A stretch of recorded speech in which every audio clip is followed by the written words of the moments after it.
સમાચાર રાજકોટથી કે જ્યાં પૂર્વ સ્ટેન્ડિંગ કમિટી ચેરમેને મંજૂર કરેલા 100 કરોડના કામ હોલ્ડ પર છે।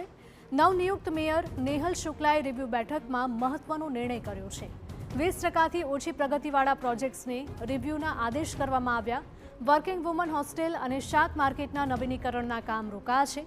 પ્રાથમિક સુવિધાઓ પાછળ ખર્ચ વધારી ભૌતિક ખર્ચ ઘટાડવા સૂચના અપાઈ। પૂર્વ કમિટીએ મંજૂર કરેલા કામોને હોલ્ડ પર રખાતા અનેક ચર્ચાઓએ જોર પકડ્યું છે। તો સમગ્ર મામલે મેયર નેહલ શુક્લાનું નિવેદન પણ સામે આવ્યું છે।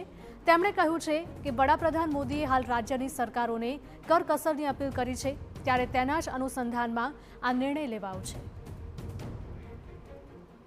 જ્યારે અપીલ કરી છે સૌ દેશવાસીઓને અને ખાસ કરીને રાજ્ય સરકારને, લોકલ ગવર્મેન્ટને બધાને કે એમનો કરકસર કરી અને ખર્ચ ઘટાડવામાં આવે, આને જ અનુસરીને રાજકોટ મ્યુનિસિપલ કોર્પોરેશન દ્વારા પણ જે પ્રોજેક્ટો હાલમાં 20%ની પૂર્ણતા સુધી નથી પહોંચ્યા એને રિવ્યુના લિસ્ટમાં મૂક્યા છે અને એમાંથી જો કોઈ અત્યંત જરૂરી પ્રોજેક્ટ લાગશે તો એને આ વર્ષમાં બહાલ કરવામાં આવશે। અન્યથા કરકસરના ભાગરૂપે આ બધા જ પ્રોજેક્ટો આવતા વર્ષ માટે શિફ્ટ કરવામાં આવશે। તો અમદાવાદમાં